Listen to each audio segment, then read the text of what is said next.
Cuando quieras, más. Hola, buenas tardes. Hoy en la entrevista ante Bedenia tenemos a Javier Escoto. Buenas tardes, Javier. Buenas tardes. Hoy como regidor de Igualdad y Diversidad. Bien. Tenemos aquí bueno, en Denia ya han empezado los actos, pero el día 28 es el Día del Orgullo. Y quiero que me cuentes un poquito lo que se ha hecho, lo que se va a hacer para celebrar el Día del Orgullo, pero luego quiero que llevemos esta entrevista un poco más a lo personal. Bueno, no tan personal, sino la lucha, ¿vale? Todo lo personal que tú quieras, pero más bien cómo se llega. Descenderemos, profundizaremos. Porque hoy se celebra el Día del Orgullo, o sea, el día 28 y hay actividades, pero ¿cómo se ha llegado a poderlo celebrar desde la libertad y desde el orgullo de ser? Efectivamente lo vamos a celebrar un año más. Como lo venimos haciendo, yo lo resaltaría, fíjate, desde el año 2016. Yo creo que fue un punto de inflexión después del primer año de legislatura, ¿no? Que formaba parte del equipo de gobierno, porque me ha venido a la memoria, y tendremos que hacer un poco de memoria, que tomamos posesión en junio de 2015 y yo me acuerdo que entramos, justo coincidía con la celebración del orgullo, y pregunté qué había preparado el ayuntamiento, ¿no? Y me dijeron, pues la bandera arcoiris que está ahí en ese rincón colocada, ¿no? En una esquina del salón de plenos. Eso es lo único que como política se llevó a cabo en el año 2015. Y fíjate, este año que arrancamos el jueves pasado, día 19, con la performance, vamos a decir, con vestir, ¿no? la fachada con una bandera arcoiris de 50 metros cuadrados, como dije en su momento, que estábamos tan orgullosos de la diversidad de Denia que nosotros la mostrábamos. No teníamos por qué invisibilizarla, ocultarla, ¿no? Las salas de la diversidad, la presentación del libro de Laura Boronat el viernes día 20, el taller de marcapáginas en colaboración con Tren Calarmari, el tener una asociación, ¿no?, comarcal de activismo LGTBI, y por supuesto, como bien has indicado, pues el próximo sábado 28, ¿no?, con la lectura del manifiesto. Habrá una sorpresa audiovisual que se va a tener que registrar y prefiero no desvelarlo. Vale, nos quedamos sin primicia. Hay que estar allí. Vale. El sábado 28 a las 8 de la tarde, la batucada inclusiva, porque la diversidad es mucho más allá de la diversidad sexual. Tú sabes que siempre digo que trabajamos la diversidad sexual y toda la diversidad, ¿no? La discapacidad, la cognitiva, la física, el edadismo. Hace un gran trabajo. Y hace un gran trabajo la batucada, pues arrancaremos con ellos. El manifiesto, como digo, esta intervención sorpresa que se tiene que proceder a su grabación, y luego, por supuesto, un espectáculo drag. Sin travestismo no hay fiesta ni hay diversión, ¿no? Y entonces estará el espectáculo Libérate con 4 grandes drags del panorama del País Valencià, que yo creo que nos llenará de orgullo, de ilusión y de fiesta. Esto en la Plaza del Consell, ¿no? Sí, en la Plaza del Consell. ¿A qué hora es? A las 8 el próximo sábado. O sea, todo el manifiesto y después, muy bien. Lo estábamos diciendo, hoy hablamos de todo con mucha naturalidad. Hablamos del colectivo LGTBI, hablamos del armario, de romperlo, de entrar, de salir.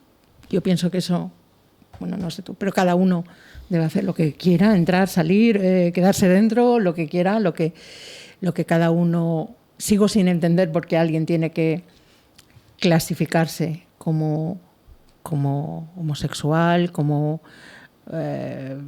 porque somos personas, y yo creo que nadie va diciendo por ahí yo soy hetero, yo soy homosexual. Es una condición. Efectivamente, yo no llego aquí y ya, soy Javier, el concejal. Pero parece que sí, ¿no? Porque sí. Un cantante está y me dice, no, no, hasta que lo dice, y dices, ¿ves? Ya lo ha dicho. Pues ¿por qué tiene que decirlo? O sea, es su profesión. Quiero decir, tú, y muchos como tú, y muchas, hasta llegar al momento actual, quiero decir, esto habrá sido difícil. Sí, claro. Muy difícil. Yo siempre he dicho que he arrastrado y arrastro durante toda mi vida una mochila. No puede ser a lo mejor equivalente a pensar que llevas una mochila de 50 kilos todos los días, ¿no? Tu propia condición te condiciona. como es en mi caso, por el estigma. No vamos a entrar ya en la violencia y en la agresión. Vamos a hablar de socialmente el estigma y el prejuicio, ¿no? Vamos a dejarlo en ese ámbito, pero como tú bien has dicho, es que parece que te tienes que etiquetar, tienes que salir del armario, es que tienes que decirlo. Es que toda persona LGTBI sufre un armario, ¿no? Sufre y vive un armario como lo tuve que vivir y sufrir yo. El primer armario, como digo, es el armario de la familia, ¿no? Sí, que es el que te cuesta porque tienes esa sensación de que les vas a hacer daño, porque hay un estigma social, ¿no? Y les vas a hacer daño, les vas a hacer sufrir, es el que dirán, y al mismo tiempo te están sacando del armario sin tú quererlo. Porque cuántas veces no hemos escuchado y somos conscientes de cuando una persona ha dicho, no, si ya lo sabíamos, y hay muchos que ya te trataban en forma despectiva, ¿no? Entonces es que ya te sacan del armario ya con insultos, con señalamientos, con vejaciones, con humillaciones, ya te sacan del armario y al final estás obligado a salir del armario. Yo en mi caso ciertamente lo fue por amor, salí del armario porque no pude por más resistirme a vivir el amor de quien luego sería mi marido de una forma armarizada, ¿no? 20 años del matrimonio. Sí. Se celebran ahora del matrimonio. Se celebran ahora 20 años del matrimonio igualitario. Sí. Yo he tenido que construir, nacido en el año 73, en el tardofranquismo. Evidentemente mi educación sexual fue la biológica, la reproductiva y poco más. No tenías ningún referente, no tenías ningún sitio al que preguntar, al que informarte, ningún libro, ningún profesional, además estigmatizado, como digo, ¿no? Y prejuicio, tratado en aquel tiempo como enfermos. La sociabilización era imposible. Yo me acuerdo en mi época todavía era de los locales con timbre y luz, ¿no? Intentando evitar que te vean, que te relacionen, que sepan de. Y es verdad que se ha producido un salto cualitativo, es decir, yo muchas veces lo digo, que los derechos de hoy es el activismo de quienes les precedieron, ¿no? Como en todo, aunque algunos claro, digan que no. Sí, y además también podría decir, pues eso, que yo, por ejemplo, empecé mi relación sentimental seria, con quien luego, como digo, sería mi marido en el año 99, que era impensable, o sea, yo era como que tenía institucionalizado que en ningún caso iba a poder acceder al matrimonio como el resto de personas. Lo que siempre decimos, si lo que insistimos en que queremos ser iguales, tener acceso a los mismos derechos, a los mismos proyectos de vida, ¿no? Exacto. Y que se garanticen y que se nos protejan, ¿no? Entonces para mí fue que en el año 2004 se aprobara el matrimonio igualitario. Si ya era socialista y militante, ya fue mi absoluto convencimiento, ¿no? Y luego la ley trans del año 2007, el progreso social, el sacar a la gente de las cunetas y de los márgenes sociales, ¿no? Y todavía la que queda por sacar de las cunetas y de los márgenes sociales. Pero no ha sido fácil, no me ha sido fácil, como digo, y sigo arrastrando esa mochila, es decir, vives condicionado a pensar de si es en lo primero que observan, en si tienes más o menos pluma, en si lo saben o no lo saben, si se me nota o no se me nota, si pasas por ser una persona normal o no, entiéndase la expresión, ¿no? Si lo condicionará a la hora de que apuesten por ti para un trabajo. A mí me ha pasado, de bueno, que no se me note, o iré más o menos serio, o vestido de más oscuro, que no vaya a ser... Hace 10 días la madre de una chica trans me dijo, Javier, lleva 2 semanas buscando trabajo, no lo encuentra. Es que las llaman para las entrevistas y cuando por fin la ven y la entrevistan, le dicen que luego la van a llamar y nunca la llaman. Me refiero, ha habido una evolución, pero queda muchísimo trabajo para hacer y condiciona tu vida todos los días, desde que te levantas por la mañana hasta que te acuestas, ¿no? Qué difícil.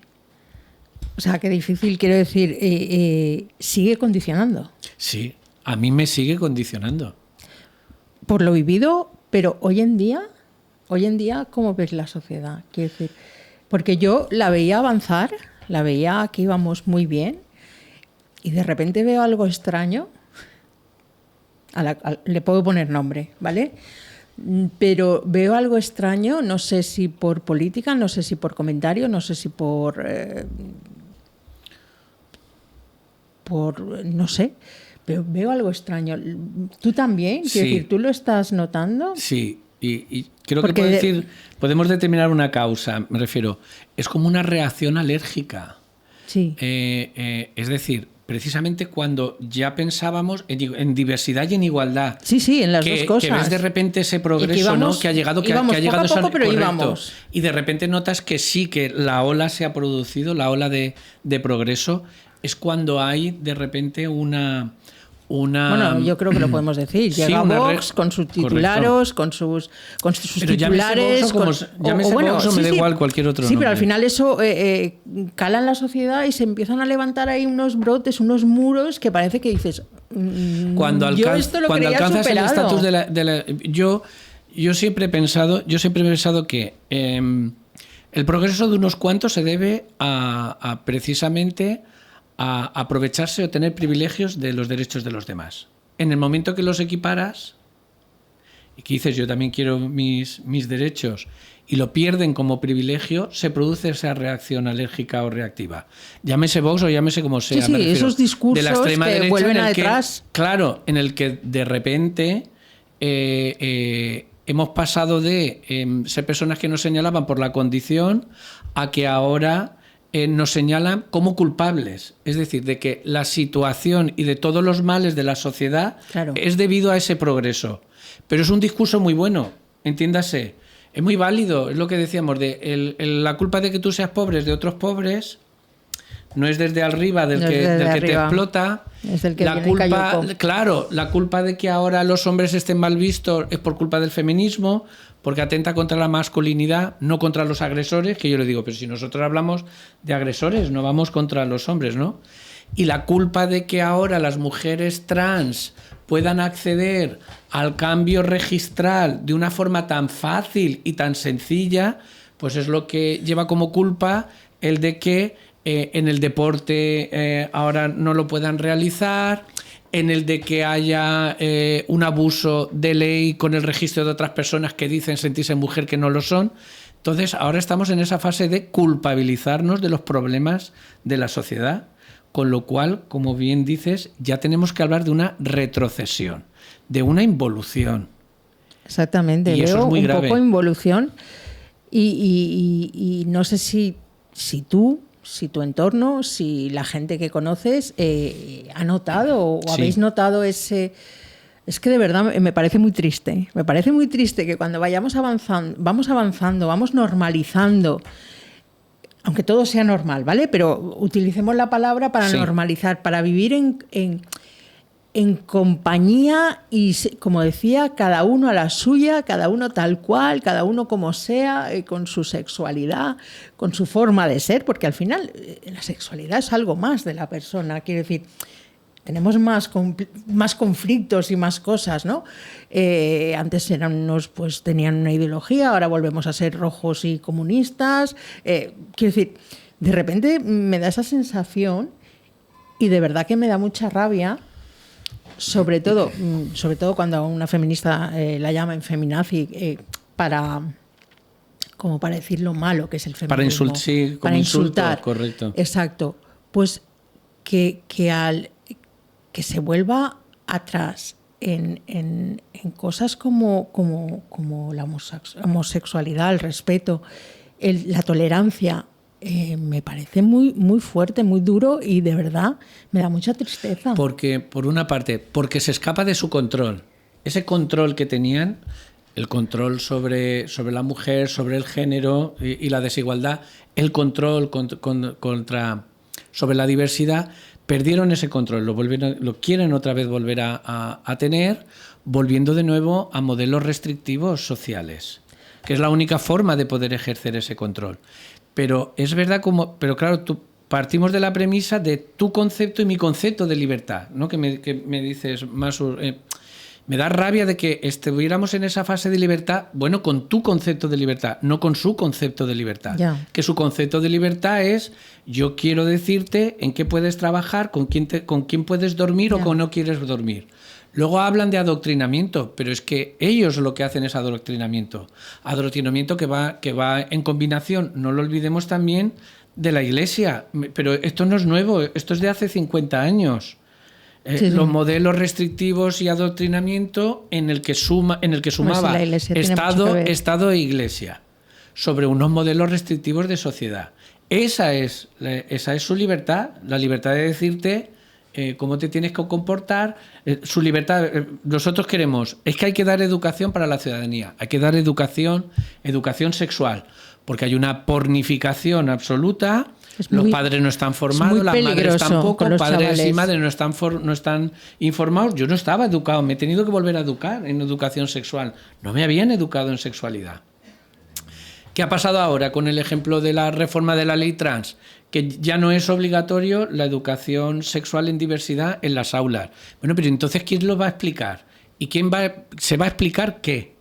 Yo no pongo en duda la valía educativa de los progenitores, pero un mínimo de contenido sobre educación social tiene que existir, igual que se da matemáticas, igual que literatura. De ahí lo de la involución. Si lo complementamos con ahora el sistema digital que se ha venido impuesto, donde la información corre como la sangre por nuestras venas a una velocidad de la luz en el que no se verifican los contenidos, los móviles ahora mismo son las ventanas educadoras que educan como quieren y en lo que quieren, ¿sabes? Entonces yo creo que todo eso ha sumado para que estemos en un momento de involución, y yo lo he notado, y lo ha notado el colectivo. Se han multiplicado las agresiones. Yo recuerdo en un debate el otro día que decían, no, pero ahora, por ejemplo, las nuevas generaciones ya no es así. Pues los dos últimos incidentes en materia de discriminación sexual en Denia, lo puedo decir por la unidad Eros, han sido con menores los dos últimos incidentes. Entonces, no es cierto, correcto. Entonces, ese progreso en el que, como digo, todos estábamos ya estábamos ocupando el centro de la calzada juntos, pues ahora mismo yo creo que hay una polarización que la sabemos que existe, un discurso del odio, que es la antesala del hecho mismo del odio, y una fractura. Vuelve a haber una fractura social entre aquellos que queremos el progreso y los que quieren que volvamos a situaciones prehistóricas, que ya no quiero decir históricas, sino prehistóricas, ¿no? Pues no sé cómo lo vamos a arreglar, porque los jóvenes, como decíamos, son el progreso, son nuestro futuro. Y el que hayamos llegado hasta aquí, a ver, gente de una cierta edad que le ha costado, porque le ha costado hasta la vida. Le ha costado la vida. La vida. Y a otros les ha costado entender. Sí. Pero que han llegado al punto de la igualdad, de la tolerancia y del respeto. Que ahora se nos vuelva a torcer esto, me parece muy triste y me parece que algo debemos hacer. Yo quiero decir que otro ejemplo, quiero particularizar, como estamos hablando en esta entrevista personal, yo como concejal de Igualdad y Diversidad, bueno, cuando publico los programas, mira que puedo hacer políticas municipales y hago muchísimas en las que evidentemente está la palestra y está la crítica, pero los que más sufro crítica, pero crítica que llega al insulto, son con los programas de diversidad donde me tratan hasta de enfermo mental. Entonces, efectivamente te das cuenta de que hay al menos respeto, como tú bien dices, ¿no? Respeto, tolerancia es ¿por qué siempre hay que ir? Que siempre constituye prejuicio la diversidad. ¿Por qué siempre le ponemos el pero a la diversidad y le ponemos el pero a la igualdad? Y yo los que les diría es acérquense al colectivo, entiendan a las personas. El año pasado que tuvimos el primer Divadenia, que además quiero recordar que tú lo viviste en primera persona también. Lo viví en primera persona, lo pasamos muy bien. Lo pasamos muy bien. Yo quiero decir que fue una catarsis, en el que mucha gente en las redes los criticó. Bueno, normalmente quien le ha parecido bien sí que me lo dijo, luego aparte, pero en las redes siempre hay que poner lo malo, ¿no? Pero fue una catarsis. Fueron decenas de personas por el hecho de que como sabían que era el concejal de diversidad, porque había subido al escenario y luego bajé, que me abordaron de gente de he salido hoy del armario porque se ha hecho este acto.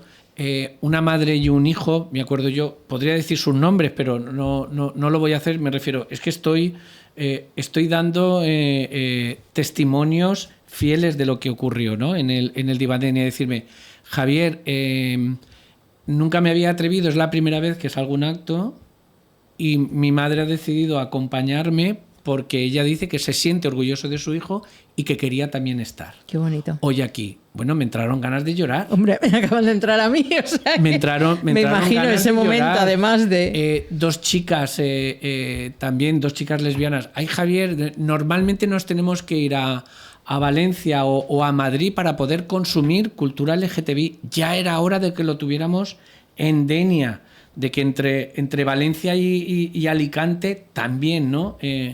Existe la cultura y el show drag y el LGTBI, lo podemos consumir y disfrutar. Bueno, pues como esas es que te podría contar 6 o 8 más. Yo creo que también te cuento esto porque has dicho, ¿qué vamos a hacer o qué pasa después de tanto lucha? Pues lo tendremos que seguir haciendo, lo tenemos que seguir intentando. Exacto, el colectivo LGTBI tiene que seguir con su lucha, pero además seguir, yo creo que dejando a un lado, o sea, haciendo oídos sordos, ¿no?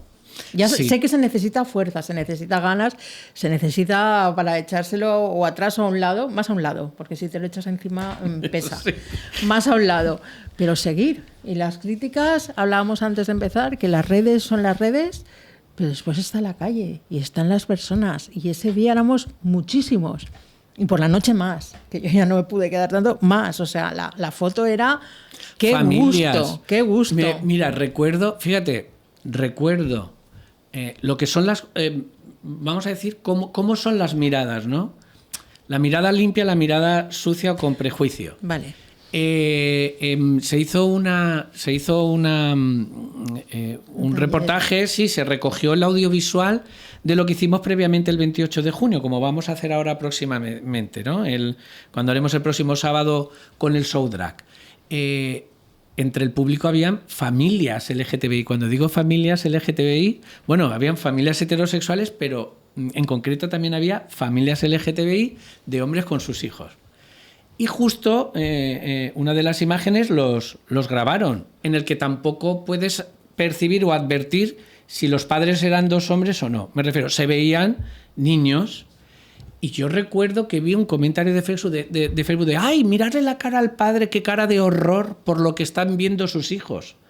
Y resulta que esa misma familia vio el vídeo y nos pidió las imágenes, porque las quería conservar como recuerdo. Pero sin embargo vi una persona en Facebook que decía, ¡qué cara de horror! Estoy horrorizada de ver la cara de sufrimiento del hombre, del pobre hombre, por lo que están viendo sus hijos. Y me dieron ganas de contestar, oiga usted, que es una familia LGTBI, y aparte que lo que se está viendo no tiene que horrorizar a nadie, que es el transformismo 2.0, ¿no? Que tampoco, que es un espectáculo, ¿no? Light, familiar, para todos los públicos, para divertido. Todos los públicos. Depende de con qué mente, ¿no? Y con qué ojos uno lo mire. Exacto. Y eso se me dijo a mí, de verdad, eso me pareció durísimo, y además tal cual se lo dije a la persona. No, seguramente no fui la única, porque tú tenías dudas sobre el taller que se hizo. Esa mente tan sucia que puede llevar a pensar que se utiliza a los niños, por decirlo de alguna forma, ¿vale? Se utiliza a los niños. Yo es que ya no creo que sean involucionismo, son mentes sucias.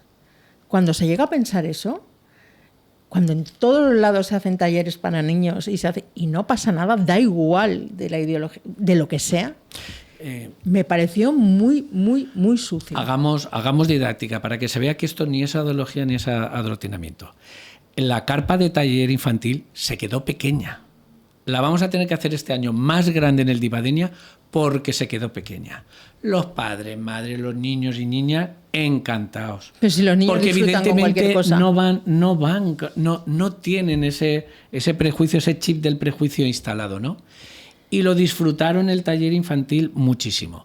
Pero es más, yo que tengo la oportunidad, ¿no?, de trabajar en este ambiente, es que hay que dar formación en educación sexual. Pero voy a decir un porqué. Y yo creo que ese porqué debe de hacer saltar el resorte a los progenitores, ¿no?, a padres, madres y representantes de menores. Porque es la mejor forma de proteger a niños y niñas de las agresiones sexuales. Si no los educas en sexualidad, a diferenciar lo que es afecto, sexo, lo que son las diferencias en el afecto, las diferencias de prácticas sexuales, son vulnerables, están expuestos a agresiones sexuales. Porque las agresiones sexuales, además, en menores mayoritariamente se dan en los entornos que son o propios familiares, o allegados, o amigos, o personas que los conocen. Pero que ahí están las estadísticas, no me lo estoy inventando. No. Y lo primero que se marca como prevención, como protección de los menores, es que tengan una educación sexual. Y ahora resulta que se la vamos a negar, y no solamente la negamos, sino que dejamos que se pornifiquen y que estén aprendiendo prácticas sexuales en las que las ETS, las enfermedades de transmisión sexual, bueno, entre ellos el papiloma, está por ahí corriendo en abundancia, que por lo tanto esos resultados y esas cifras dan a entender de que al final tanto queremos evitar, no quiero que los eduquen, en el que al final los estamos exponiendo a las enfermedades, a las agresiones sexuales y muchas cosas más. Olvidemos... Yo como madre pienso que la educación Claro. sexual es lo mejor. Además, al final, mi hija la ha recibido más nueva, digamos, mi hija me enseña a mí, quiero decir, en lo que es el tema del colectivo LGTBI y ponerme al día, porque te quedas un poco a veces por la edad, por todo, y es un placer eso, es un placer que conozcan, que sepan tratar, distinguir, conocer, que normalicen todo, que lo vivan como una normalidad, que somos personas. Eso es que es lo primero, que todos somos personas, merecemos respeto, da igual cómo seamos, porque la diversidad es muy amplia, da igual cómo seamos, y que aprendamos a respetar. Masu, te contestas tú misma la pregunta que hacemos. Tú misma estás haciendo activismo LGTBI. Vale. eres una de los nuestros y de las nuestras, ¿no? Hay que hacer activismo. Y en eso seguimos. Yo he sido activista y ahora yo lo digo así, soy reactivista. Es decir, he tenido que volverte, ¿no?, a poner en marcha. Claro, de ponerme otra vez las pinturas de guerra, vamos a decirlo así, para defender lo que al menos hemos alcanzado, ¿no?, y que nos están arrebatando y que tenemos que evitar. Pues Javier, yo creo que no nos tenemos que quitar las pinturas nadie. Tenemos que seguir reivindicando el respeto. Es que es algo tan simple, el respeto, y que todos somos personas y que hay que respetar a la persona, sea como sea, y cada cual que sea como quiera. Muchísimas gracias por esta entrevista. A vosotros, como Muchísimas siempre. gracias por estar, por contarme, por hablar libremente. Espero que te hayas sentido libre. Sí, muy libre.